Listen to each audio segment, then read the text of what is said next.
यहाँ पे अनसपोर्ट होते हैं। जी जी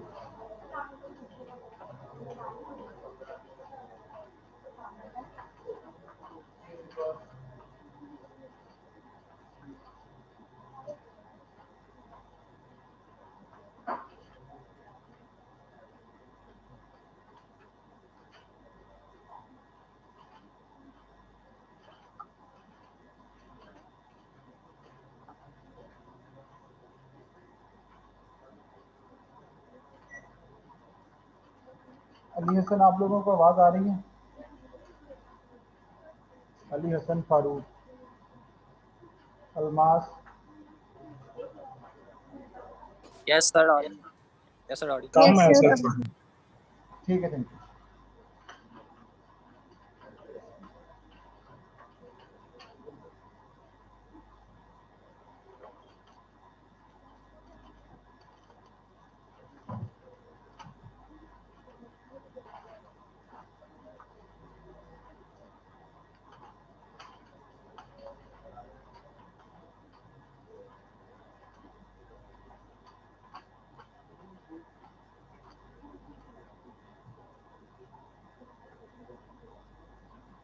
ओके जी, आई बिलीव हमारे पास अब ये सिर्फ this is the second last week, ठीक है, और अगला वीक जो है वो लास्ट होगा।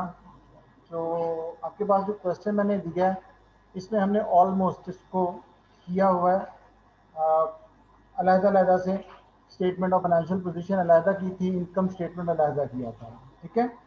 इस क्वेश्चन में हम दोनों इकट्ठे मैं करवाने भी लगा हूँ, इसको थोड़ा हमारा रिवीजन भी हो जाएगी इस सेशन में। फर्स्ट में, सेकंड में हमारा क्विज था आज इनकम स्टेटमेंट का, वो उसी तरह से होगा, लेकिन उसको मैं फिर उसका जो ऑनलाइन लिंक है आपके साथ शेयर कर दूंगा, वो आपने ऑनलाइन ही मुझे देना है, ठीक है। लेकिन टाइम थोड़ा होगा आज, बिकॉज अब आप जो है ना वो इसका हमारा वो फिजिकली ये स्टार्ट हो गया, ठीक है। Thank you.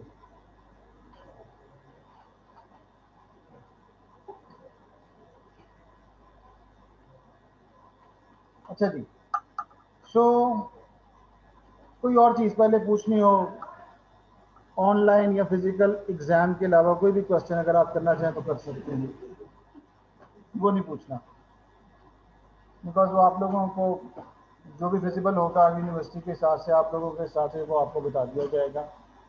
एक शायद और आपको ईमेल आ भी गई है, ठीक है, लेकिन अभी क्या कहते हैं, वी हैव 2 वीक्स का मतलब 3 वीक्स हैं, 2 वीक्स में तो हमारा सेशन ऑफ होगा, एक हमारे पास और भी है क्या कहते हैं सेशन में। लेकिन मैं आप सब लोगों से अभी बता दूं कि जो लोग आ रहे हैं कोशिश कीजिए कि सब लोग आएँ जिन्होंने भी आना है, ठीक है। तो मेरे पास ऑफिस में आकर समझना कोई चीज़ समझ सकते हैं, ठीक है। जिस तरह से आगे मतलब ये गाड़ियाँ गंजार या अच्छा वगैरह मैंने पूछा था, तो ज़्यादा अच्छा है कि जिनका कोई मिसिंग हो गई हुई है चीज़, ठीक है। कोशिश करें कि पहले जो भी क्वेश्चन पूछना है उसकी वीडियो आप लोगों के पास पड़ी हुई है, सारा अप टू डेटेड है, उसको देख के अपना पॉइंट लिख के लाएँ। सारा क्वेश्चन ऑब्वियसली पॉसिबल नहीं होता, तो जो भी आपका इशू है वो आप मेरे से आगे फ्रीली डिस्कस कर सकते हैं। तो कोई चीज़ पूछनी हो किसी ने? कुछ नहीं, पक्की बात है। इतने दिनों के बाद आए हैं आप लोगों को, तो बहुत ज़्यादा क्वेश्चन होने चाहिए। क्या? अच्छा, सिर्फ ईमानदारी से हाथ खड़ा करके बताएं किस किस ने पढ़ा है और किस किस ने सिर्फ पढ़ा है। चलो, तुमने आप नीचे क्यों किया एकदम से ऐसे? जब मैंने पूछा किसी किसने पढ़ा है, दूसरा मैंने पूछा किसी ने सिर्फ पढ़ा, तुमने ऐसे नीचे कर दिया। अच्छा चले, माशाल्लाह, अच्छी बात है। देखो, कितने लोगों का लास्ट सेमेस्टर है? ये कोई कुछ का नहीं है, नहीं है या लास्ट सेमेस्टर है, ख़ास तौर पर जिनका लास्ट सेमेस्टर है, लिटरली आप लोग इस चीज़ को, इसकी इम्पोर्टेंस को अंडरस्टैंड कर लो कि अब हमें बहुत ज़्यादा जो है ना वो डिफ़िकल्टीज पेश आएंगी अपने आप को बिल्डअप करने के लिए, ठीक है। तो इजीली आपको आपकी डिग्री मिल जाएगी, नो डाउट, ऐसा नहीं है कि नहीं मिलेगी, लेकिन उस डिग्री को अर्न करना और उस डिग्री को रिटेन करना 1 साल तक लोग हमें भी बातें करेंगे, लेकिन उसके बाद सारी ज़िंदगी जो है ना वो आपके पास रहनी है डिग्री, और इसी से आपने आगे चलना है। तो कोशिश कीजिए, जितना भी थोड़ा टाइम है अभी भी, अगर हमने नहीं कुछ किया तो कुछ ना कुछ जो है ना उसको हम अंडरस्टैंड जो है वो ज़रूर करें। क्वेश्चन है आपके पास? नहीं तो आपके पास स्क्रीन पे शो हो रहा है, बिकॉज मैंने थोड़े रखे थे आज ज़रा। Capella acquired 70% of S Stego 3 years ago when S retained earnings were कितना है 430,000। सही है। तो एक चीज़ जो हमारी मिसिंग होती थी ऑनलाइन में भी यह था कि हम अंडरलाइन नहीं कर सकते थे किसी चीज़ को। मैं बोलता तो था हमेशा, है ना, कि इसके ऊपर सर्कल कर लो, इसके ऊपर लिख लो, तो वो अब हमारे पास हार्ड फॉर्म में है। तो इसको आप सब लोग जो है सबसे पहले अंडरलाइन कर लीजिए। Financial statement of each company for the year ended March 31, उसने बताया P&S। Non current assets, property plant and equipment, investments 700 है, ठीक है, वो उसने हमें बता दिया कितना 700। करंट एसेट्स 300,000 और 600,000 है। इसी तरह से share capital, share premium, retain earnings है। नॉन करंट लायबिलिटीज और करंट लायबिलिटीज है। नीचे इसने इस क्वेश्चन में एक सिर्फ जो एडिशन है वो क्या है कि अब स्टेटमेंट ऑफ फाइनेंशियल पोजीशन के साथ साथ इनकम स्टेटमेंट भी दी हुई है, ठीक है। तो हमारे पास उसी तरह से revenue, cost of sale, gross profit, operating expenses, operations, finance cost. Finance cost के साथ ब्रैकेट में लिख लीजिए this is called interest on loan. इसको फाइनेंस कॉस्ट भी कहते हैं, इसको फाइनेंशियल चार्ज भी कहते हैं, इंटरेस्ट भी सिंपल लिखा होता है, इंटरेस्ट ऑन लोन भी कहा जाता है इसको, ठीक है। इन्वेस्टमेंट इनकम कितनी है जी 20, सर्कल कर लीजिएगा अपने पास इसको, या इन्वेस्टमेंट इनकम को अंडरलाइन कर लीजिएगा। प्रॉफिट आफ्टर टैक्स, और फिर टैक्स है प्रॉफिट फॉर द ईयर, वो है जी हमारे पास 85 और 100। नेक्स्ट क्या है जी, प्लांट था उसकी 100,000, फेयर वैल्यू कितनी है 120,000। सही है। तो अब आप सब लोगों ने कैलकुलेशन खुद से करनी, मैं बताता जाता हूँ। 100,000 फेयर वैल्यू कितनी है 120, तो एक्सेस वैल्यू ऑब्वियसली कितनी आ जाएगी 120 माइनस 100। लिख लीजिए, आपके पास एक्सेस वैल्यू कितनी आ गई 20।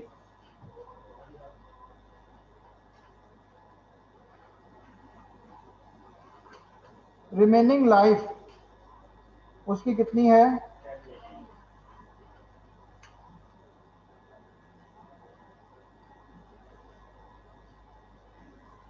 रिमेनिंग लाइफ है उसकी 10 इयर्स, ठीक है। सो 20 को डिवाइड कीजिएगा 10 पे, सही है। अब मैं वापस क्वेश्चन के टॉप पे जा रहा हूं, उसमें इसमें लिखा हुआ था कितने साल पहले 3 years ago, सही है। तो 20 डिवाइडेड बाय 10 करेंगे तो आंसर आएगा 2, है ना। 2 को मल्टीप्लाई कर दीजिए 3, 6,000। तो लिख लीजिए फॉर 3 years, फॉर 3 years कितना है 6,000।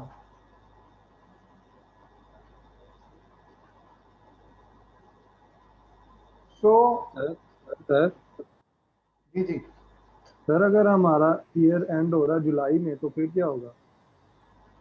ये जरूर अली फाइनेंशियल रजा स्टेटमेंट जुलाई में बन रही है अच्छा नहीं तो अली उसको शाह 3 ईयर कंसीडर दोबारा करेंगे। दोबारा पूछना अली, क्या कह रहे हो आप?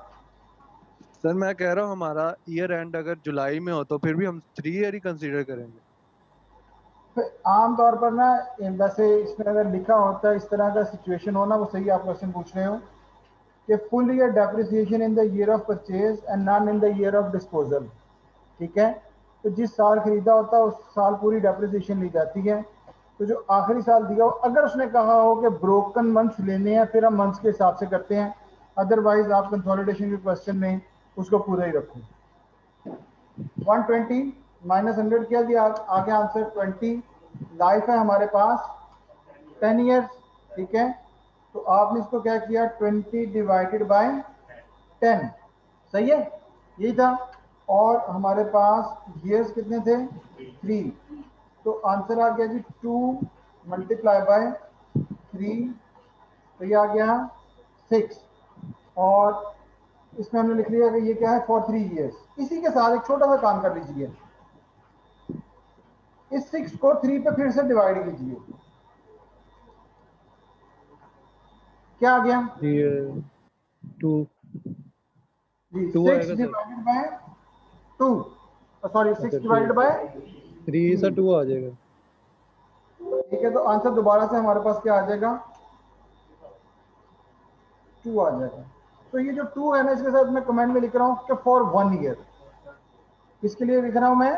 फॉर, यानी कि 1 साल के लिए क्या है? 2 है। क्यों लिखा? याद रखिए, जब भी बैलेंस शीट और इनकम स्टेटमेंट वाला क्वेश्चन इकट्ठा आएगा, अपने पास नोट कर लीजिए, लिख लीजिए सब लोग, ऑनलाइन चाहे इधर बैठे हुए हैं। इनकम स्टेटमेंट के लिए सिंगल ईयर चाहिए हमें।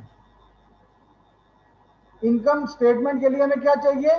Depreciation expense. और डेप्रिसिएशन एक्सपेंस किसका होता है? 1 साल का। लेकिन अगर हम बैलेंस शीट बनाएंगे तो उसमें हम क्या लिखते हैं? Accumulated depreciation. उसमें हम क्या लिखते हैं? एक्यूमुलेटेड या टोटल डेप्रिसिएशन। तो टोटल कहां पे जाएगा? इनकम स्टेटमेंट में, sorry statement of financial position में। और सिंगल वाली अमाउंट कहां पे जाएगी हमारे पास? ये अपने पास नोट कर लीजिए।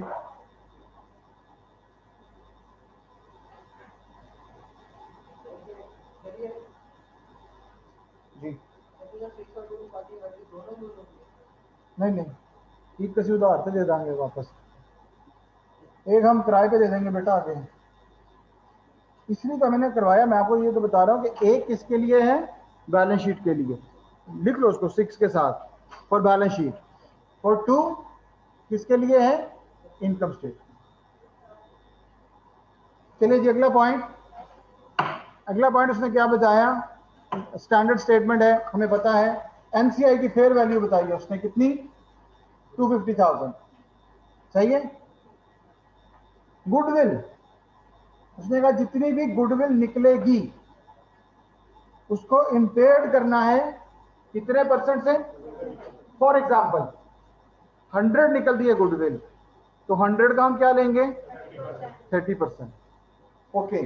अब जो अगली चीज है, लास्ट लाइन को आपने अंडरलाइन करना है, ऑफ विच, जो इंपॉर्टेंट पॉइंट है, ऑफ विच 1/3 रिलेटेड टू। हाँ, अब ये याद रखना है, because we are doing income statement as well as balance sheet. तो बैलेंस शीट में टोटल वैल्यू जाएगी, जबकि इनकम स्टेटमेंट में उसने खुद ही बता दिया इसका क्या जाएगा? 1। और 1/3 क्यों कर रहे हैं? क्योंकि 3 साल पहले किया था। तो जो भी हमारे पास गुडविल निकले, अभी देखते हैं उसकी इम्पेयरमेंट, उसका हम 1/3 जो है वो निकाल लेंगे। Okay. At the start of the year, P transferred machine to S for 15,000। इसकी रिमेनिंग लाइफ कितनी है? 3 ईयर्स। अब पी क्या है? होल्डिंग कंपनी है, सही है। एस क्या है? सब्सिडरी कंपनी है। उसकी carrying amount at that time कितनी थी? 12,000। कितनी थी? 12,000। ओके, काम कीजिए, 15 को 3 पे डिवाइड कीजिए सब लोग, एवरीवन।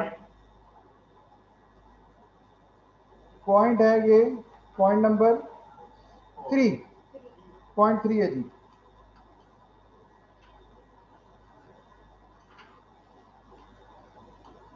तो हमारे पास उसकी 15 है वैल्यू, और लाइफ कितनी है? 3, यानी कि ईयर्स में ऊपर लिख देता हूँ। ईयर्स है हमारे पास कितने? 3। तो 15 को डिवाइड कीजिए 3 पे, आंसर क्या आ गया? इसको 15 में से माइनस कर दीजिए। नहीं, अभी मैं बताता हूँ कि क्या है। 15 में से 5 क्या कर दें? माइनस कर दें। कितना आ गया? सो 15 minus 5, that would be 10। Okay.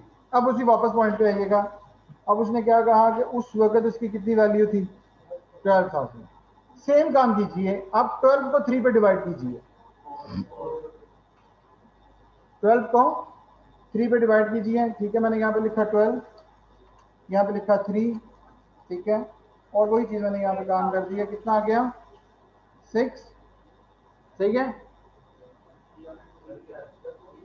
Sorry कितना आ गया, और 12 में से 4 माइनस कर दो जी, 12 में से क्या कर दो, दोबारा सुन लीजिएगा एवरीवन, 15 को 3 पे डिवाइड किया, 15 में से माइनस कर दिया, 12 को 3 पे डिवाइड किया, ठीक है। यानी कि दोनों के हिसाब से नेट बुक वैल्यू निकाल ली, 15 के हिसाब से भी और 12 के हिसाब से भी, सही है। अब क्या कीजिए, इन दोनों का डिफरेंस ले लीजिए, 10 माइनस 8, सही है, डिफरेंस ले लीजिए कितना, 10 माइनस 8 दैट वुड बी 2, इसके सामने लिख लीजिए अनरियलाइज प्रॉफिट, सर क्योंकि ये प्लान 8 कैसे है? सॉरी जी 8 कैसे है सर ये बता- ये देखिए 12 को जब इस पे डिवाइड किया, आंसर कितना आया 4, तो 12 माइनस 4 कीजिए, ओके सर ओके। ठीक है जी। तो जो 2 है इसको हमने क्या नाम दे दिया फिलहाल, अनरियलाइज प्रॉफिट, URP, सही है। अच्छा, और अब ये ड्यूरिंग द ईयर हुआ भाई, क्योंकि ये इसके सामने लिख लीजिए अनरियलाइज प्रॉफिट डैश मशीन,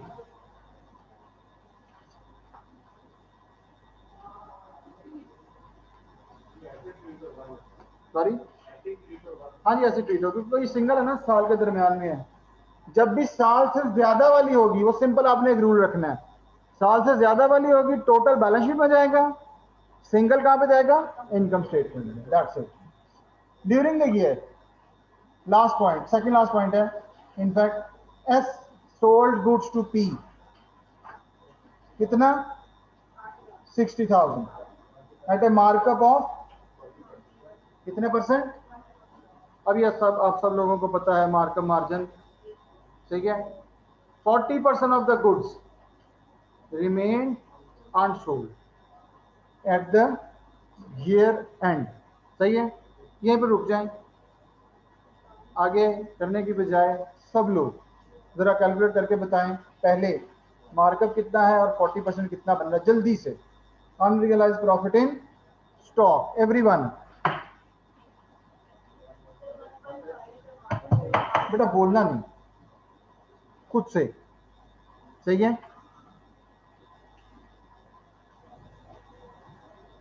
देखिए इस क्वेश्चन में कोई नई चीज नहीं थी, रिवीजन है, और ये क्या कहते हैं एग्जैक्ट आप लोगों ने जो पिछला काम किया हुआ है, ये सारा उसमें वो ऑटोमेटिकली रिवाइज हो जाएगा।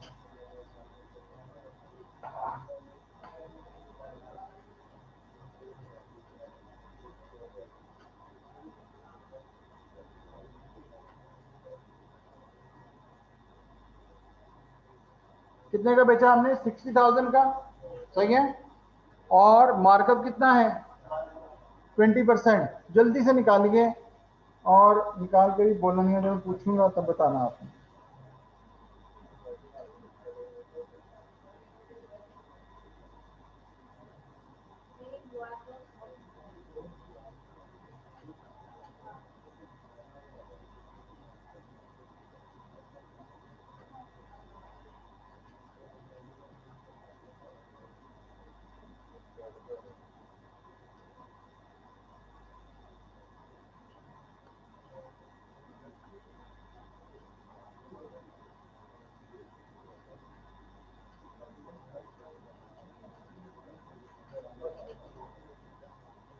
हाँ जी, को बताएगा कितना आया अनरियलाइज प्रॉफिट, 40, और ठीक है, और चले ठीक है, देखते हैं। पॉइंट नंबर 4 है, और इसमें इसने क्या बताया कि जी कितने का स्टॉक बेचा था, 60,000 का, और मार्कअप कितना है, मार्कअप है जी 20%, है ना। which means that is equal to 1/5। Markup 1/5 है बेटा, इस वजह से आपका गलत हो गया। अच्छा चले, मार्कअप है 1/5। अब इसको कन्वर्ट करना है किसमें, मार्जिन में, जो कि होगा 1/6, जो कि क्या होगा 1/6। सेल्स का 1/6, या सेल्स को डिवाइड करते हैं 6 पे, ठीक है। जो ये 60,000 है इस पर डिवाइड कर दिया तो हमारे पास कितना आ जाएगा 10,000। सही है, कितना आ जाएगा 10,000। क्वेश्चन में आते हैं वापस, उसने क्या कहा था, इसका 40% अनसोल्ड कितना है, अनसोल्ड है हमारे पास 40%। सो अनरियलाइज प्रॉफिट डैश, अब लिखना है लाजमी स्टॉक। क्या लिखना है, अनरियलाइज प्रॉफिट इसका स्टॉक का। So that would be 10,000 multiply by 40%, तो ये कितना आ गया 4,000।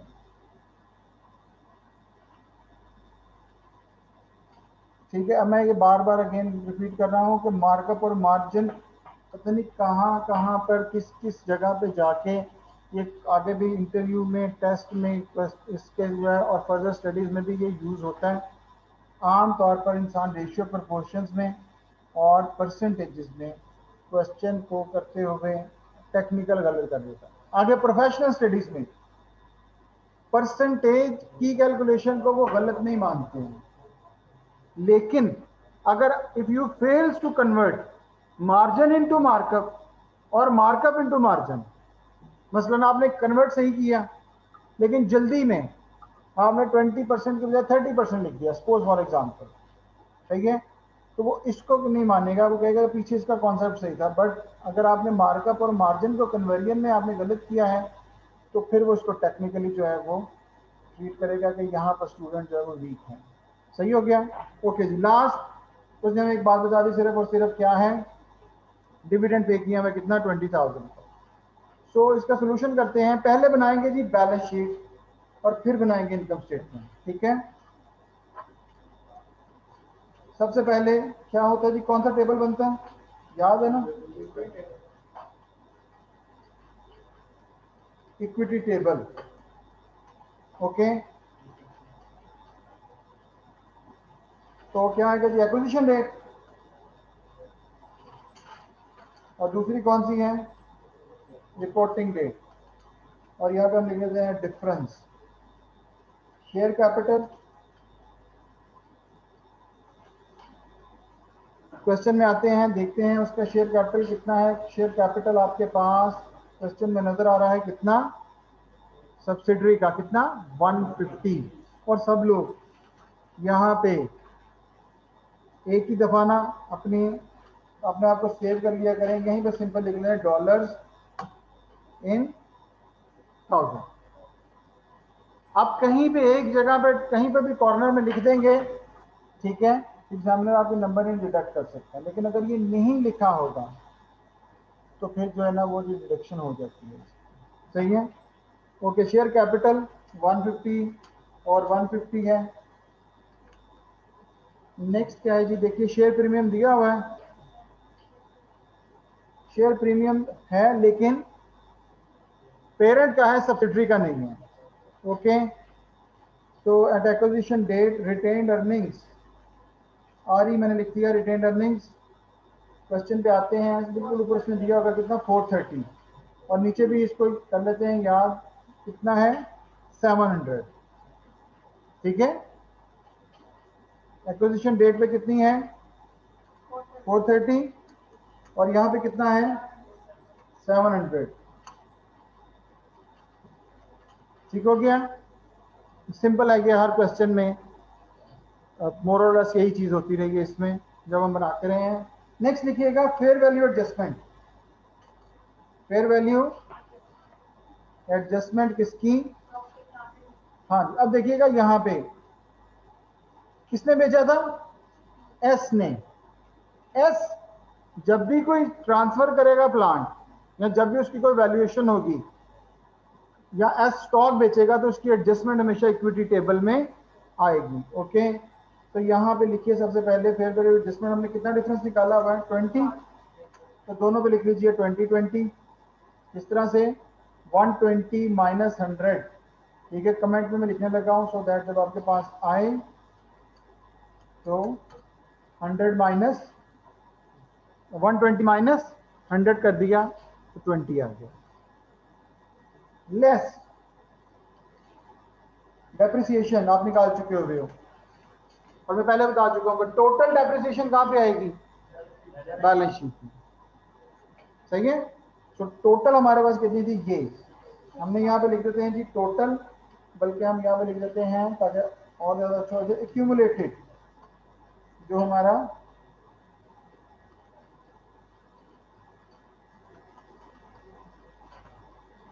सो डेप्रिसिएशन यहाँ पे कुछ नहीं आएगी, लेकिन यहाँ पे कितनी आएगी 6। नेक्स्ट लिखिए provision for unrealised profit दैश stock, आप निकाल चुके हो हमें ऑलरेडी, कितना 4000, तो स्टॉक का भी 4 यहाँ से क्या कर दीजिए, लेस कर दीजिए। जल्दी से टोटल कीजिए सब लोग, एक्विजिशन डेट पे भी और रिपोर्टिंग डेट पे भी, और जल्दी से मुझे डिफरेंस बताइए इसका।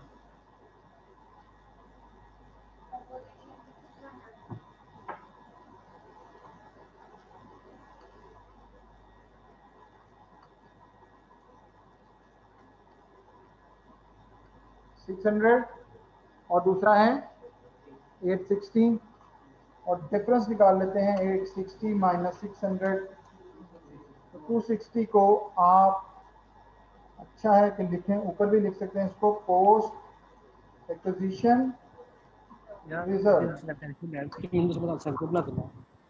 सॉरी फिर आपकी आवाज क्लियर नहीं आ रही।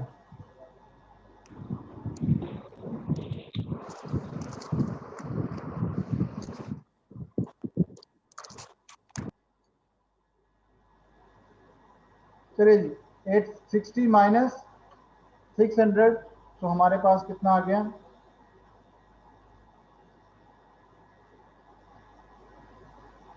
260 हमारे पास आ गया जी डिफरेंस। ठीक है, कोशिश कीजिए नेक्स्ट टाइम जो भी क्लास होगी वो सिर्फ और सिर्फ प्रॉब्लम्स एंड इश्यूज पर है, सब लोग फिजिकल उसको अटेंड करें, ठीक है, ताकि और हमें इश्यू ना हो कोई भी। गुडविल जी,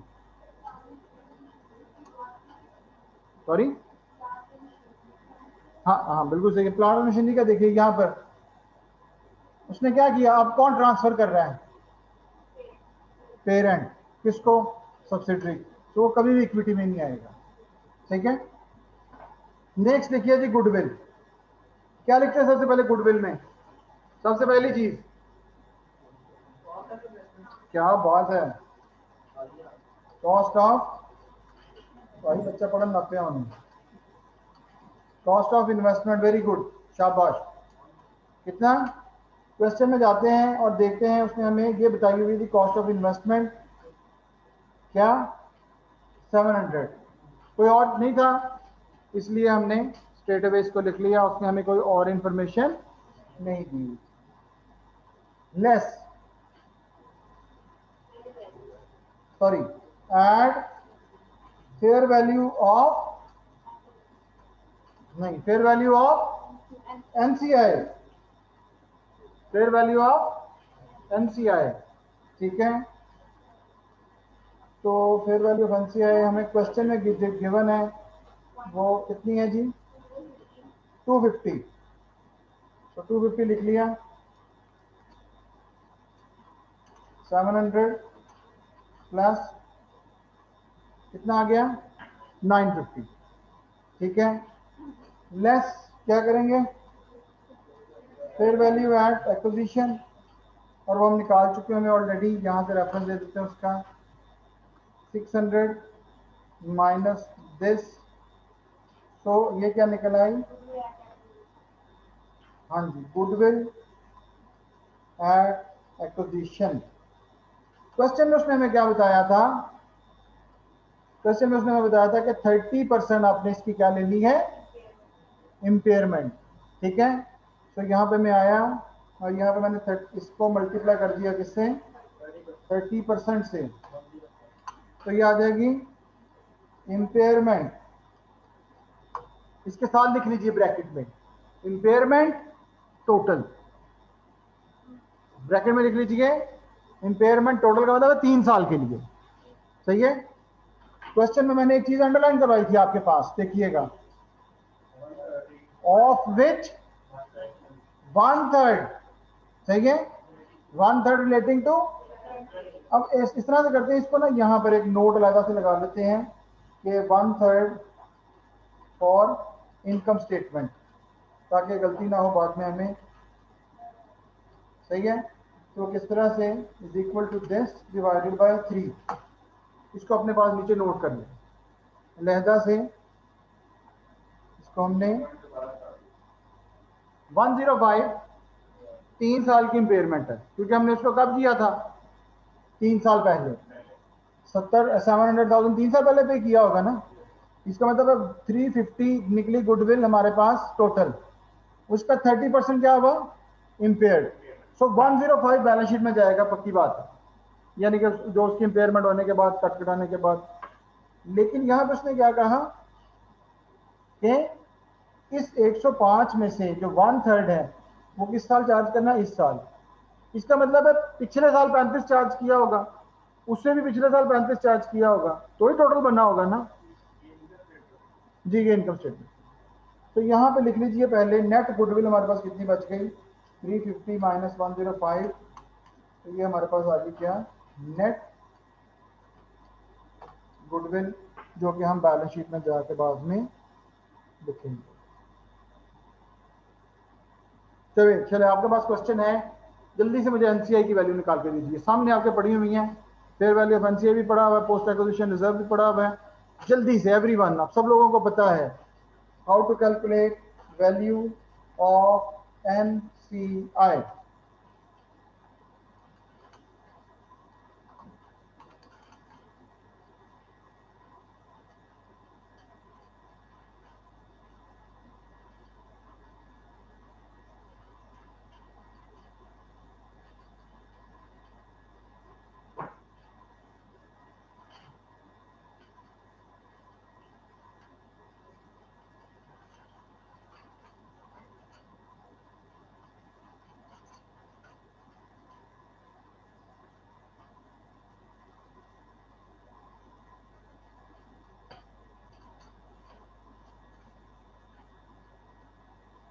2 मिनट में होना चाहिए, क्योंकि ये हम बहुत दफा कर चुके हैं।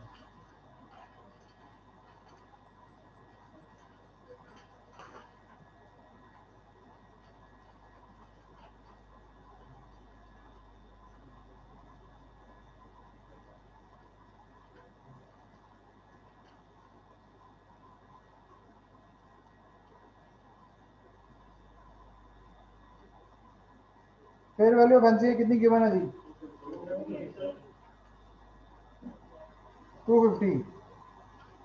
ऐड क्या करेंगे, पोस्ट एक्विजिशन रिजर्व, और परसेंटेज कितनी है इसकी, 30। पोस्ट एक्विजिशन रिजर्व दिया हुआ हमें कितना, 260 मल्टीप्लाई बाय 30%, कितना आ गया, 78। लेस क्या करेंगे, शेयर ऑफ इम्पेयरमेंट 105 का 30%, 31.5। मैं इसको कर देता हूं, मैंने राउंड ऑफ कर लिया, 32 कर लिया, आप भी लिख लो, कोई इशू नहीं है। ठीक है, 31.5 को मैंने लिख लिया 32। पॉइंट्स में जब भी आंसर आए कोशिश कीजिए कि उसको राउंड ऑफ कर लें। तो इसको लेस करना है, तो मैंने यहाँ पे इसको माइनस का निशान साइन दे दिया, सम किया तो मेरे पास आ गया जी कितना, 296.5, और अब ये हो गया 297।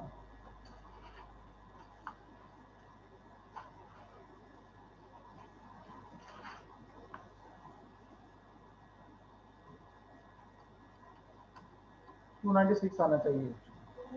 हाँ जी, क्योंकि वो पीछे बैक एंड पे वो 0.5 चल रहा होता है, इस वजह से गया था।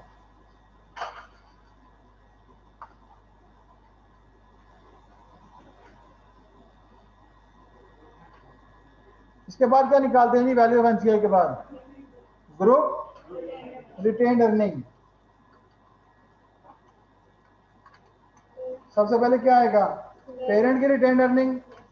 क्वेश्चन में देखिए, आपके पास क्वेश्चन में गिवन है, बैलेंस शीट में जाइए 1350 1350 और क्या करेंगे? Add post acquisition reserve. Sir जी सर 105 का इम्पेयरमेंट लिया ना आपने, ये कौन सा लेस किया है जी 30%? बिल्कुल, जी बिल्कुल 105 का। ओके जी, यहाँ पे हमारे पास ये कितना है? 260। सो इज इक्वल टू 260 मैं लिख लेता हूँ यहाँ पे। और कितने परसेंट देंगे? 70%, 182।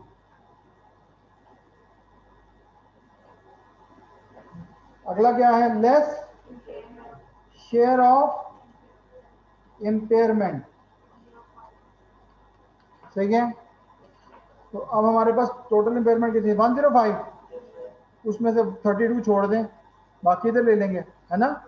यानी कि इन अदर वर्ड 105 का 70% वो बनेगा पॉइंट्स में आएगा 73 ले लें, क्योंकि 73 और 32 को जमा करेंगे तो वो 105 आ जाएगा।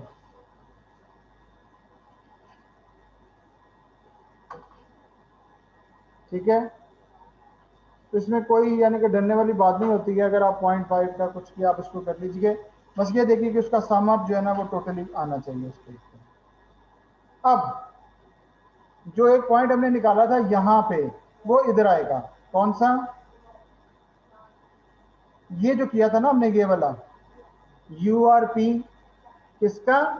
प्लांट एंड मशीनरी का। वो जो हमने पहले 15 में से माइनस किया था, फिर 12 में। क्यों यहाँ पे ले रहे हैं? बिकॉज ये पेरेंट ने किसको दिया है? सब्सिडरी। तो यहाँ से अनरियलाइज प्रॉफिट क्या कर देंगे? Minus unrealise profit dash machinery लिख दिया मैंने, और लिख दिया -2। ऑलरेडी हम इसकी वर्किंग कर चुके हैं। आंसर निकालिए, क्या निकला? ग्रुप रिटेन्ड अर्निंग्स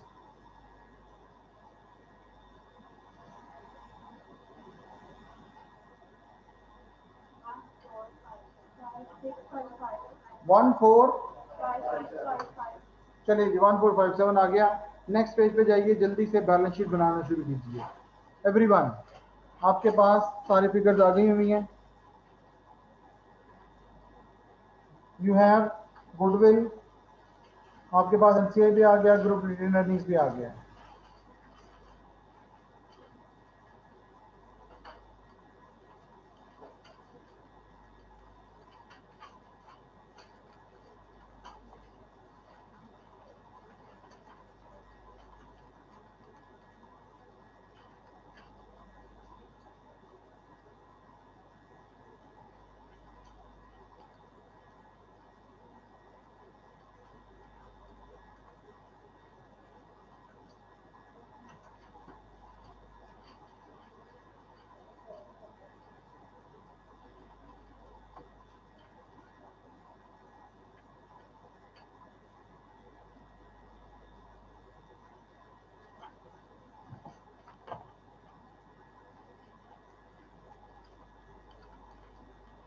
सबसे पहले आएगा जी non current assets, property plant and equipment.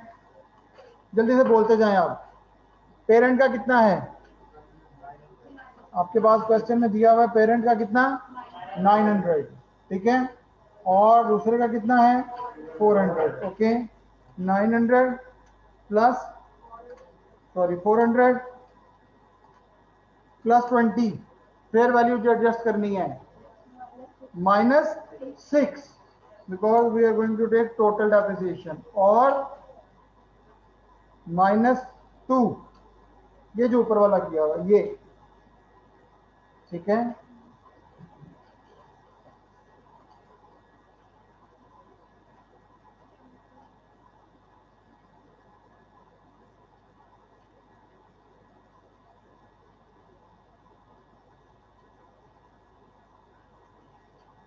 ये है हमारे पास, हमने इसको दो जगह पे ट्रीट किया, कहाँ कहाँ पे, एक ग्रुप रिटेन अर्निंग में और दूसरा में कहाँ पे किया, नॉन करंट एसेट्स में। सही हो गया सर जी। Sir already group retain earning में इसको हमने एलोकेट किया, तो यहाँ सेपरेटली फिर अगेन क्यों किया? उसकी वजह यह है कि हर जो भी ट्रीटमेंट होती है ना हमारी, उसका हमने एक डेबिट करना होता है, एक क्रेडिट करना होता है।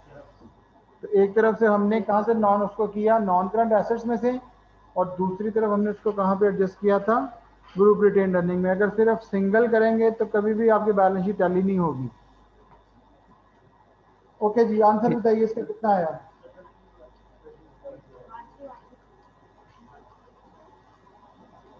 13। चलिए जी, नेक्स्ट लिखिए गुडविल। गुडविल कितनी आ गई, वो हमने निकाल ली हुई है। कितनी है, जल्दी से कोई बोलेगा? 45।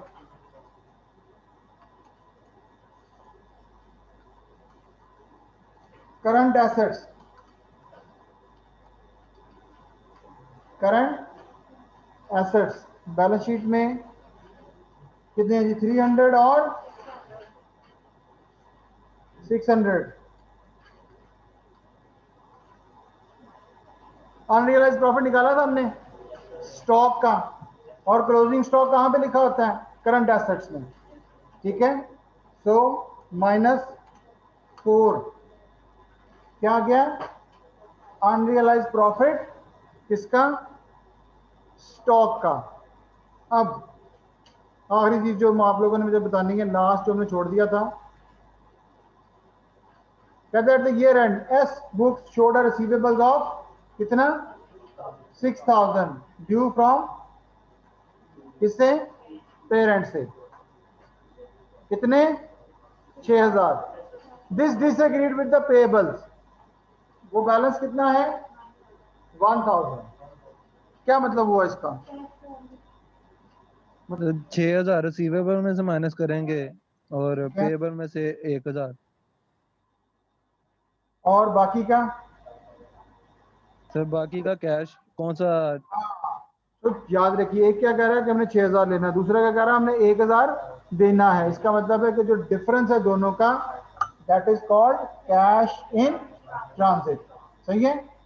तो क्या करेंगे, यहां से माइनस करेंगे 6 और प्लस करेंगे 5, क्योंकि करंट एसेट्स में ये क्या है? रिसीवेबल्स, और दूसरा के साथ में कमेंट लगा रहा हूं, ये क्या है? Cash, cash in transit. In transit का मतलब है कि द कैश इज इन, अभी पहुंचना है, लेकिन क्योंकि हम बैलेंस शीट हमने मजबूरी है बनानी है, सो दैट इज वाई हम उसको, तो अब याद रखना आप लोगों ने, इसको हमेशा पहले भी हमने किया हुआ है, लेकिन आम तौर पर इसमें स्टूडेंट्स है वो गलती कर जाते हैं। तो टोटल कीजिए।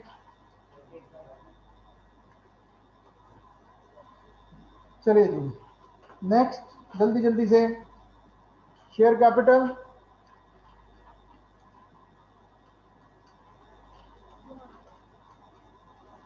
शेयर कैपिटल सिर्फ और सिर्फ किसका आएगा? होल्डिंग का। और पेरेंट का कितना है? 200। शेयर प्रीमियम भी देख लेते हैं साथ में, कितना है? 50। तो यहाँ पे कर लेते हैं 200, share premium 50, group retain earning आप निकाल चुके हैं। तो कितनी है जी ग्रुप रिटेन अर्निंग्स? 1457। फिर एक लाइन छोड़ के लिख लीजिए, fair value of NCI. Fair value of NCI कितना आया 296। नीचे करते हैं नॉन करंट लायबिलिटीज।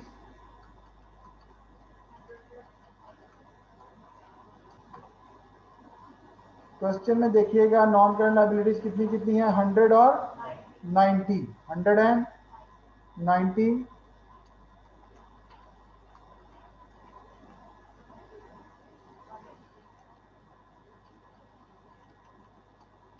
और लास्ट क्या है, करंट लायबिलिटीज। करंट लायबिलिटीज है 216, और इसमें से माइनस करेंगे -1। ठीक है, क्योंकि एक क्या कह रहा है कि हमने सिर्फ 1 ही देना है।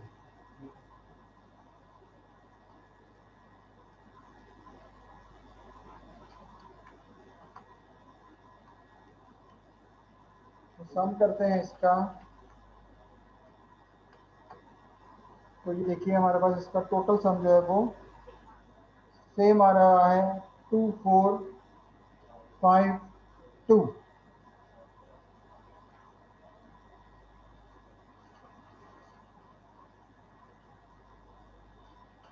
यहाँ -1 के साथ में कमेंट लगा देता हूँ कि ये क्या है, इंटर कंपनी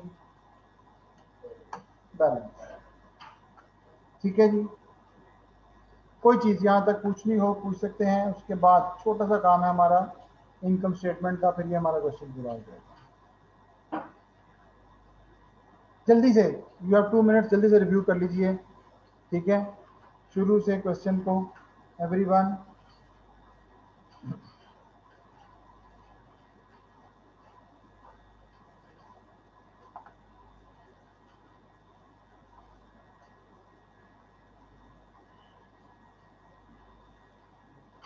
हमारा कोर्स पूरा हो चुका होगा। ठीक है, it's a kind of revision question, जिसमें आज पहले हमने बैलेंस शीट की, साथ ही इनकम स्टेटमेंट भी हो जाएगी।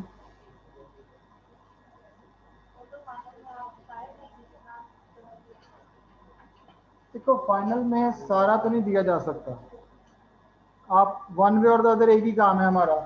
ग्रुप अकाउंट्स में दो चीज़ें हैं, यहाँ आपने बैलेंस शीट बनानी है, यहाँ आपने इनकम स्टेटमेंट बनानी है।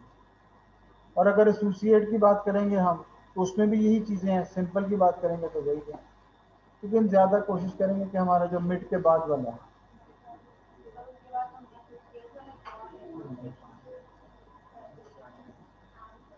बेटा वो बस नहीं है ना, वो पूरा ही है, वही चीज़ है ना सारी जो चलती है।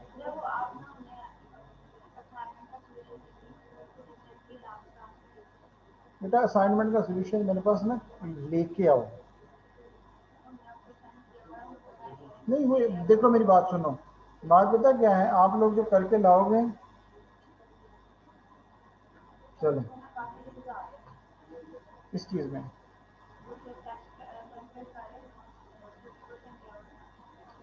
बेटा देखो मेरी बात सुनो, वो ना बच्चों वाली बात से सिर्फ क्वेश्चन में मैंने नजर दिया हुआ था, क्या दिया हुआ था, नेट प्रॉफिट, तो वहीं पर टैक्स काट दो बस, दैट्स इट। क्वेश्चन पूरा कर लो, बाद में उसको खत्म कर लेना। और तो उसमें कुछ भी नहीं था। नहीं नहीं, ऐड करके क्यों, एक कंपनी उसका 30% लहदा लो, उसका दूसरे का लहदा लो, बाद में उसको वहां पर जमा करके दिखा दो। ठीक है, अब इतना तो मतलब हमें बड़ा होना चाहिए नहीं। चलिए जी जल्दी से सर जी। सर कौन सी आपने असाइनमेंट दी थी, किसके में इनकम स्टेटमेंट वाली, किसके में दो, मतलब कि एक एक बार कंपनी कौन सी थी, पेरेंट्स सेल कर रही थी, एक बार सब्सिडरी सेल कर रही थी, तो उसके जी बीच में हमने दोनों को माइनस ही करना था। जी, दोनों की वही ट्रीटमेंट है। लेकिन आपने कहा था कि पेरेंट्स करेगी तो वो हम एनसीएम में से भी माइनस करेंगे, पेरेंट्स की जब सब्सिडी का सब्सिडरी आपने कहा करेगी, था। जब सब्सिडरी जी। करेगी, पेरेंट नहीं, अच्छा। सब्सिडरी जब करेगी अच्छा। तब करेंगे हम एनसीआर में से। ठीक है।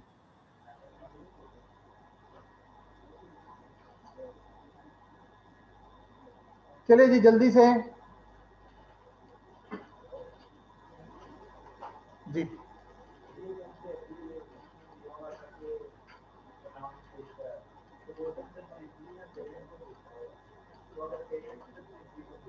फिर तो इक्विटी टेबल में आता है, पक्की बात है भाई। आप लोग स्टैंडर्ड ट्रीटमेंट लिख लो, जब भी सब्सिडरी बेचेगी किसको, पेरेंट को, तो दो जगहों पे आना, इक्विटी टेबल और कहाँ पे, वो जब एंड पे बैलेंस शीट में जिस तरह से करेंगे।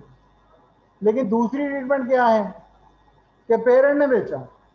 अब जब पेरेंट ने बेचा तो इसका पक्की बात है कि उसने अपने इनकम स्टेटमेंट में उसको चार्ज कर लिया हुआ है, तो उसका इफेक्ट दो जगह पे आएगा, ग्रुप रिटेन अर्निंग और दूसरा बैलेंस शीट में।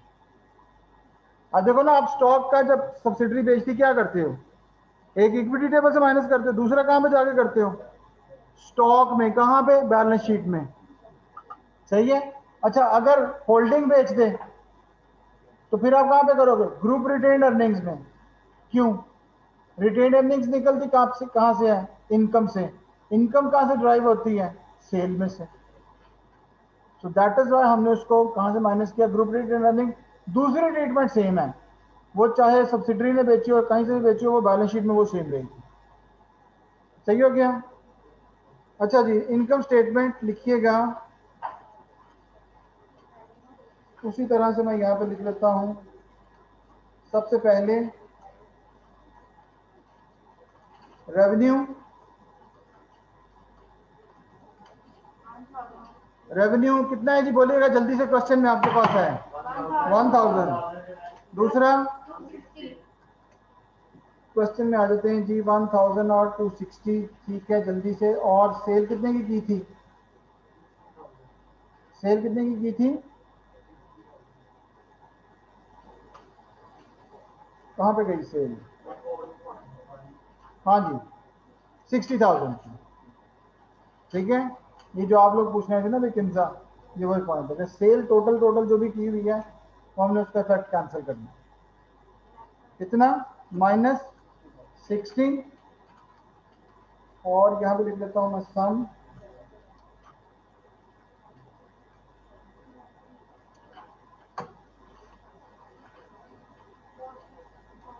Cost of sales. Cost of sale कितना है, 750, और फिर 80, इंटर कंपनी कितना है, 60। यानी कि ये दोनों क्या है हमारे पास, ये इंटर कंपनी सेल्स हैं।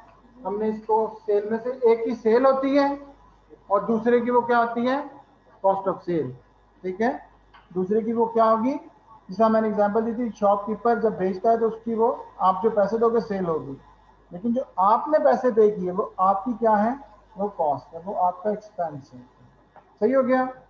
नेक्स्ट, अब अनरियलाइज प्रॉफिट जो स्टॉक में था, अनरियलाइज प्रॉफिट कौन सा था, स्टॉक में था, आपने निकाला हुआ कितना था, 4000, माइनस कर दीजिए। अब आप लिखते जाइए साथ साथ, तो ये 4000 कौन सा है, अनरियलाइज प्रॉफिट डैश, कौन से वाला, स्टॉक वाला। बेटा मैं काफी दिन बाद पढ़ाने लगा, इधर आगे जज्बाती हो गई। ठीक है, ऐड होगा। अच्छा, ये वैसे मैंने आप लोगों को बताया नहीं है कि ये ऐड हो, तो ऐड मैंने ये बताया कि ऐड करते हैं। अगर आपसे कोई पूछ ले कि ऐड क्यों करते हैं, ये बता सकते हैं, क्योंकि आप ऑनलाइन पढ़ रहे थे तो उसमें ना सर बहुत बोलना पड़ता है। सर क्योंकि ऑलरेडी सब्सिडरी में ऐड किया हुआ, इसलिए हम लेस कर मतलब उसमें लेस किया हुआ हम ऐड कर रहे हैं। अच्छा खैर, बारह बेटा मैंने ये नहीं पढ़ा हुआ जो आपको पता है। सर फिर आप बता दें। आज मैं वही बताने लगा हूं। सुन लें, देखें, क्लोजिंग स्टॉक की वैल्यू अगर हम इंक्रीज करें, लिखिए क्लोजिंग स्टॉक और उसके साथ ब्रैकेट लगा, एक एरो लगा दीजिए।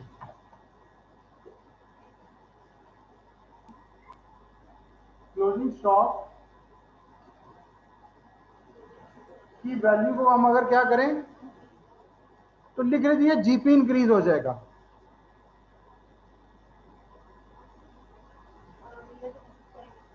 ठीक है, ये फिनोमिना है, याद रखिए।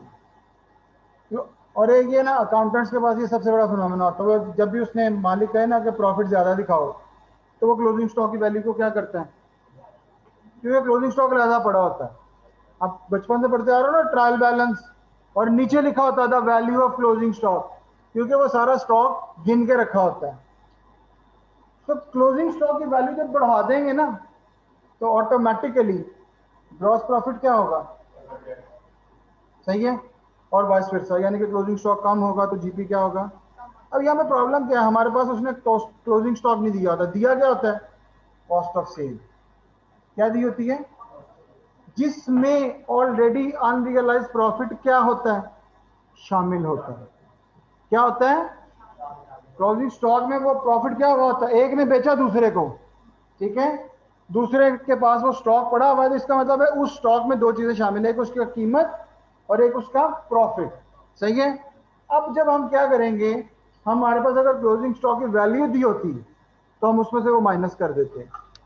अब हमारे पास वो वैल्यू है नहीं, तो हम क्या करते हैं, हम कॉस्ट ऑफ सेल को बढ़ा देते हैं, क्योंकि सेल में से क्या माइनस करेंगे, सेल में से क्या माइनस करेंगे, कॉस्ट ऑफ सेल, तो ऑटोमेटिकली क्या निकलेगा, gross profit. So cost of sale को अगर हम बढ़ा देंगे तो हमारा जीपी क्या हो जाएगा। इन अदर वर्ड हमारा पीछे मकसद क्या होता है कि हमने जीपी को नीचे क्या करना होता है, कम करना होता है।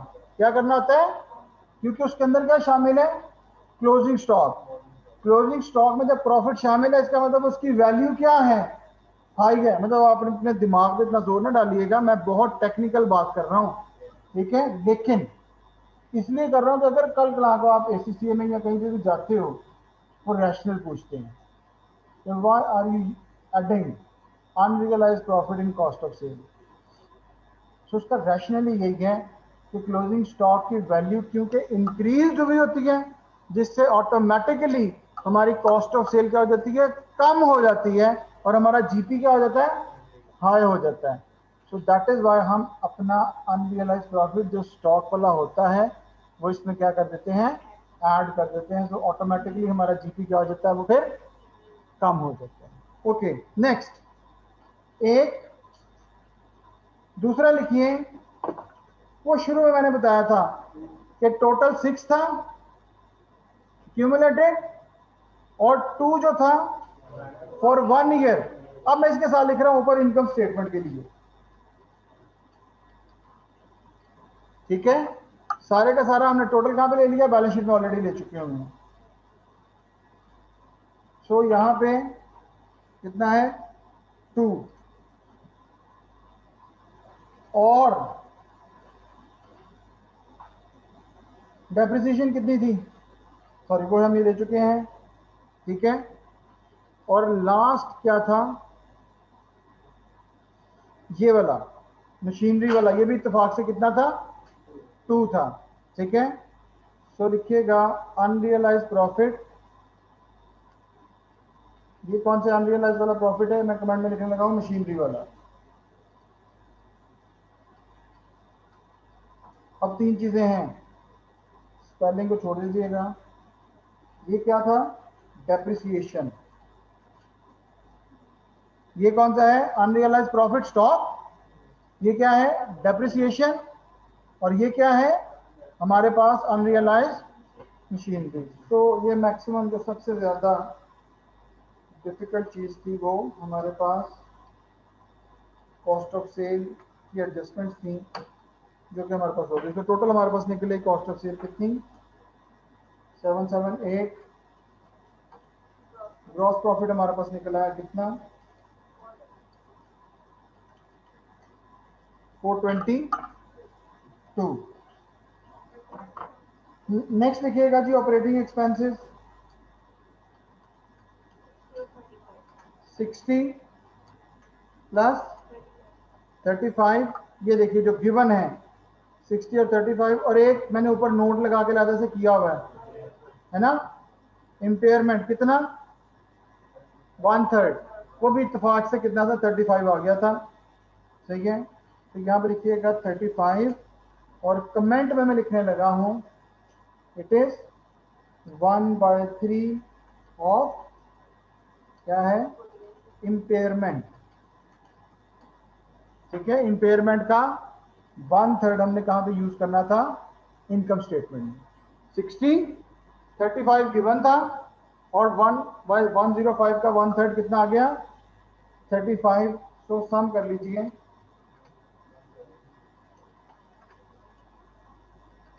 कितना आ गया, 130। आज काफी अर्से बाद आपको पूरी क्लास पढ़नी पड़ी है ना।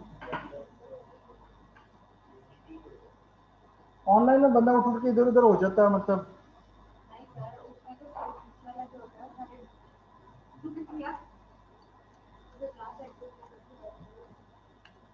क्या आ गया जी, ऑपरेटिंग प्रॉफिट 292। दो चीजें हैं सिर्फ, तो इसको खत्म करते हैं।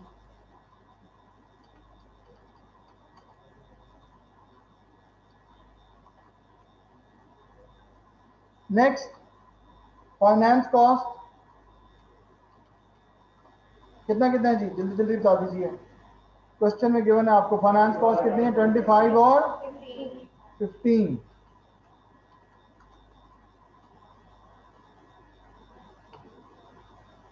ओके, नेक्स्ट, इन्वेस्टमेंट इनकम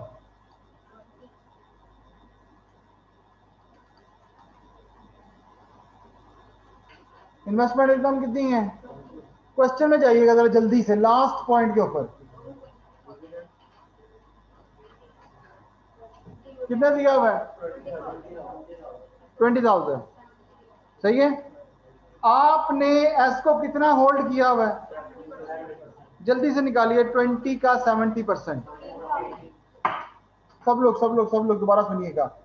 हमारे पास क्वेश्चन में इन्वेस्टमेंट इनकम कितनी गिवन है, 20, ठीक है। और हमने होल्ड किया हुआ है किसको, एस को, कितना, 70%। और उसने भी कितना डिविडेंड दिया हुआ है, 20 दिया हुआ है। तो यहाँ पे आ जाएगा 20 मल्टीप्लाई बाय 70%, कितना आ गया, 14,000। तो यहाँ से 14,000 हमने खत्म कर देना है, 20 माइनस 14 कितना आ गया, 6। तो 292 में से माइनस कर दीजिए फाइनेंस कॉस्ट, प्लस कर दीजिए क्या, इन्वेस्टमेंट इनकम। टोटल आ गया 154 विच इज कॉल्ड प्रॉफिट। अच्छा जी, अब दोबारा से मैं बताने लगा हूं, जो मैंने असाइनमेंट दी थी, क्योंकि माशाल्लाह ज़्यादातर लोगों का इत्तेफाक होता था असाइनमेंट्स में, ठीक है। आम तौर पर ना क्लासेस में 2 या 3 ग्रुप बने होते हैं ऑनलाइन में। एक कुछ लोगों के मुरीद थे, एक कुछ लोगों के मुकल्लिद थे, ठीक है। तो जो उनके पीर ने गलती की होती थी, आगे मुरीदान ने भी वही गलती की होती थी। कुछ जो बड़ी क्लासें हैं उसमें 3, और सब बड़ा हम गैर आसान, मुकल सॉरी, सब हम गैर मुकल्लद हैं। तो आम तौर पर क्या होता है, जब एक बंदे ने गलती की हो तो उसी को, मतलब मैं आप लोगों की क्लास की एग्जांपल नहीं दे रहा, एक और क्लास है, उन्होंने ना जब स्टॉक का टोटल किया तो नीचे जो वैल्यू थी, जिस किसी एक शख्स ने 150,000 ऐड करना था वो भूल गया और टोटल वो निकाल लिया उसने। सारी क्लास ने, सारी क्लास ने, ठीक है। तो या देखें आप, बेशक आप कॉपी करते हैं, हम चेक करते हुए कभी कॉपी नहीं करते। इतना आसान काम है, मैं एक ऊपर देख लूं, अब मैं नाम नहीं लेना चाहता, सरकारी अफसरों के जो जो लोग ये सरकारी कर रहे हैं यूनिवर्सिटियों के, उसमें से एक टीचर ने ना कहता तो आप ये हर एक फाइल खोल खोल के चेक करते हैं। मैं कहता तो और किस तरह से करना चाहिए, कहता जी साइज पढ़ लें सिर्फ, अगर एक का 3 MB है दूसरे का भी 3 MB है, उसके भी उतने नंबर। लोग ऐसा कर रहे हैं ना, गलत बात है। इस तरह से मतलब हम लोग तो नहीं कर सकते। आप मुझसे देखो, फॉर इंस्टेंस आपकी क्लास में 60 स्टूडेंट्स हैं, अगर आप एक फाइल भेजते हो ना 8 पेजेस की, 60 multiply by 8, it's mean 480 clicks बनते हैं, ठीक है। आमतौर पर एक बड़ी अच्छी पीडीएफ ने कर दिया, मगर जब हम उसको खोलते हैं तो वो फ्रंट पे ही आ जाता है और वहीं से हम उसको स्क्रॉल कर लेते हैं, सही है। तो उन्होंने कहा कि जी ये मतलब आप खोल खोल के एक एक फाइल को चेक करके, मैं कहा कि हम तो सोल्यूशन बना के ये सारा कहता है से हमें कोई काम नहीं करेगा लिटरली। तो कहने का आप क्या करते हैं, कहते हैं जी बस एक अगर 3 MB है तो दूसरे का भी 3 MB होगा, तो इसका मतलब काफ़ी है, बस वही चल जाए इस तरह से। इसका मतलब है कि कोई एक उन्होंने गलत किया हो सकता है, उसमें कई लोगों ने सही भी किया हो और इत्तेफाक ऐसा हो कि उनके भी 3 MB बनता है, तो वो फिर सफ़र कर जाएगा। तो बेटा ये याद रखें कि मजाक सिर्फ आप लोग नहीं करते, टीचर भी कर सकते हैं, ठीक है। लेकिन टीचर का मजाक जो है वो बड़ा महंगा पड़ता है, ठीक है। अच्छा जी, लास्ट लिखिए जी टैक्स। हाँ जी, टैक्स मैंने जो बता रहा था असाइनमेंट में, मैंने सिर्फ वो क्या दिया था, प्रॉफिट बिफोर टैक्स। याद रखिए इस तरह का जब भी कभी कोई क्वेश्चन हो तो पहले क्वेश्चन में जो दिया हुआ ना उन कंपनीज का अलग अलग टैक्स निकाल लें, वही टैक्स आगे जाके यूज होगा। इनकम स्टेटमेंट का जो ग्रुप का निकालोगे उसके ऊपर परसेंटेज नहीं लगानी, वो गलत हो जाएगा, सही है। अब यहाँ पे हमारे पास टैक्स कितना गिवन है, 100 और 30, तो यहाँ पे आ गया जी 130, सो 258 माइनस 130, तो हमारे पास कितना आ गया 128। ये आ गया प्रॉफिट आफ्टर टैक्स। नीचे हम निकालते हैं शेयर ऑफ एनसीआई, और शेयर ऑफ एनसीआई क्या है हमारे पास, क्वेश्चन में आते हैं उसने प्रॉफिट आफ्टर टैक्स कितना दिया हुआ है 100, क्या दिया हुआ है प्रॉफिट आफ्टर टैक्स गिवन है कितना 100, सही है। डेप्रिसिएशन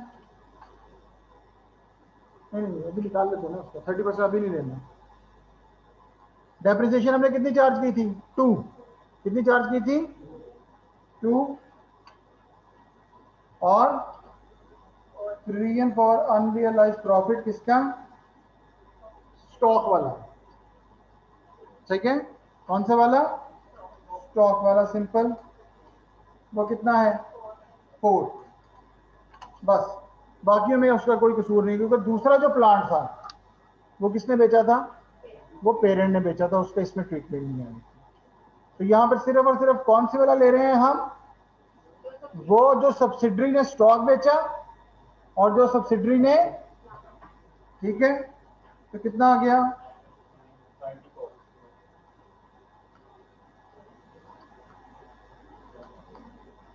94।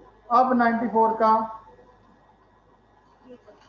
एनसीआई शेयर निकाल लें, तो 94 का 30%, 28.2। तो आप उनके साथ और ज्यादा कर लें, आप उनको 28 कर लें, सही है। उनका शेयर कितना निकला है 28, और यहाँ पे आके ये देखिए ये 128 में से क्या कर दें, लेस शेयर ऑफ एनसीआई कितना,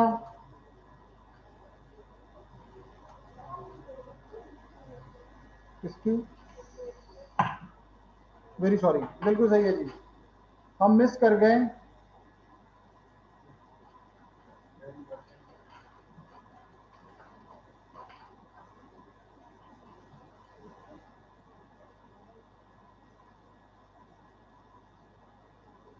शेयर ऑफ इंपेयरमेंट लिखिए जी, यहाँ पे कितना बनता है,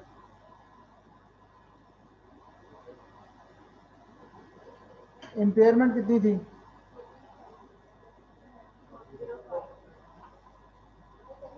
35 कितनी थी? 35।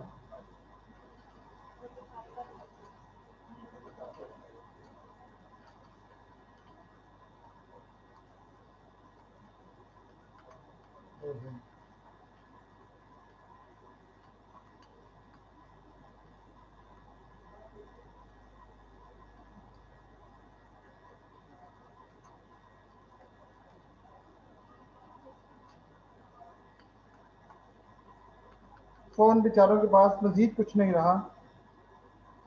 कितना हो गया? 18%, क्योंकि वो इम्पेयरमेंट मिस कर गए थे हम। तो 128 माइनस, तो हमारे पास आ गया जी ये share of holding company. Sir जी सर बैलेंस शीट में तो पता लग जाता है हमारा खराब है कि सही है, एंड में बैलेंस ना आए तो इसमें कैसे पता लगेगा क्या? कि हमने क्वेश्चन सही किया है कि नहीं? इसमें यस सर, इनकम इसमें स्टेटमेंट ना में। बेटा आपको मुझे फोन करना पड़ेगा।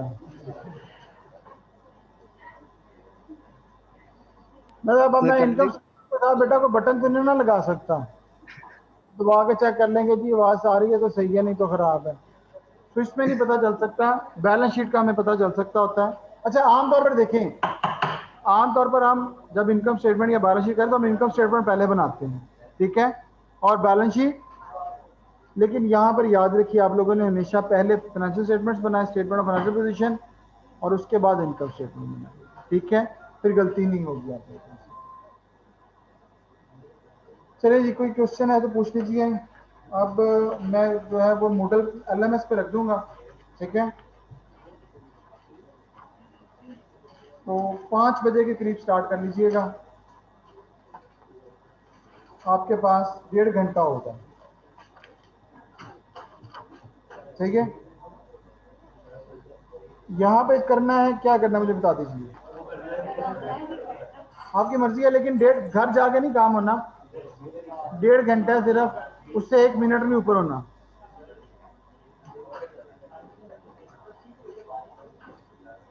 अच्छा अभी 1 मिनट बैठे रहिएगा, पहले मैंने अटेंडेंस लगानी है, ठीक है।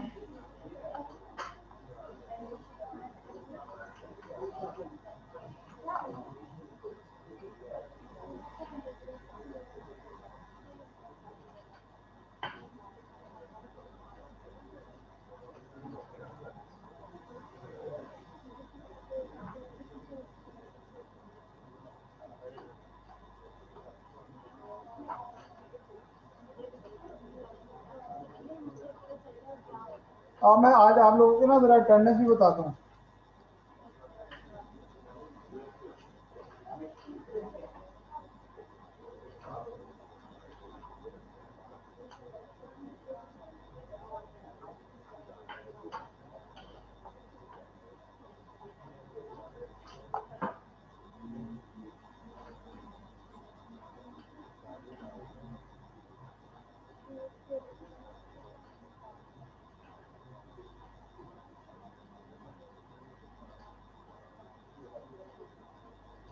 मैं आप लोगों को ना पूरे 5 बजे मेल कर दूंगा, ठीक है, क्वेश्चन, लेकिन आपने सबमिट मुझे एलएमएस पे ही करवाना है, सही है।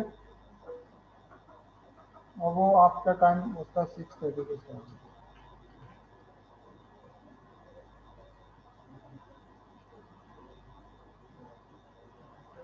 आमिर शहजाद, आमिर आपका अकाउंट ब्लॉक है बेटा, हो जाएगा, किसी को ऑर्डर किया हुआ तो तुम आमिर शहजाद ही हो, शक्ल को नहीं।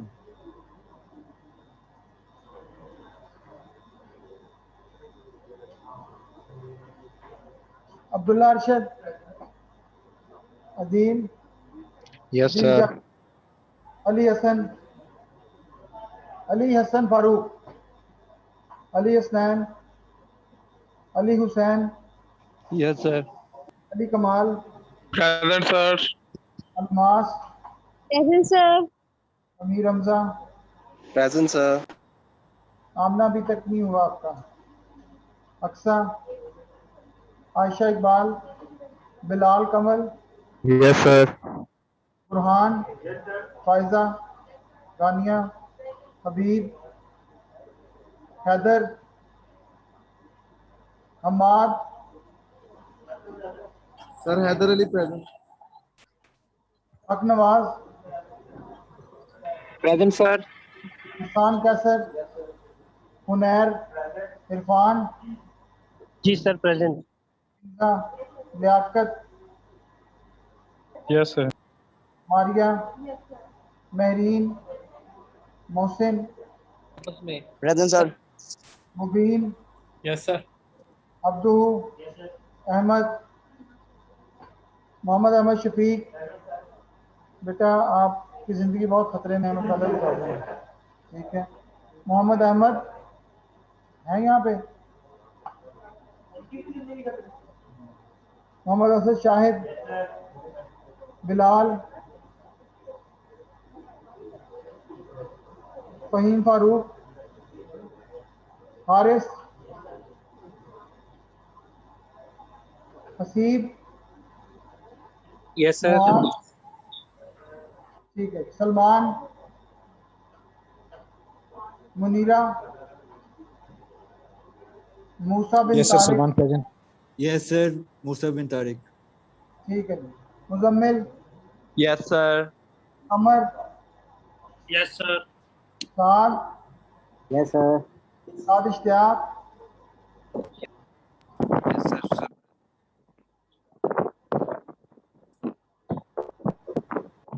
समर,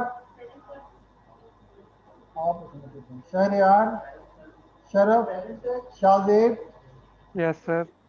शेरदिल, Soha, Suhail, Ali Raza, yes sir. Ashar, Maisam, Zargham, yes sir.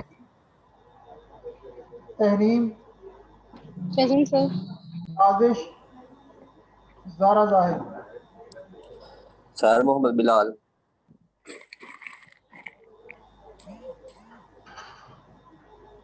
चलिए ठीक सर सर हैदर मोहम्मद अली। सलमान।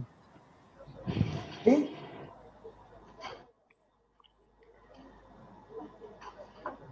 हैदर अली की लगा दें सर। ये लगा दिए। सलमान एब्सेंट है। सर अली हसन फरूकी। ठीक है जी, हो गया। चलें जी, ब्रेक है, उसके बाद इट्स अप टू यू। अगर आपने करना है कीजिए, मैं आपको भिजवाने लगा।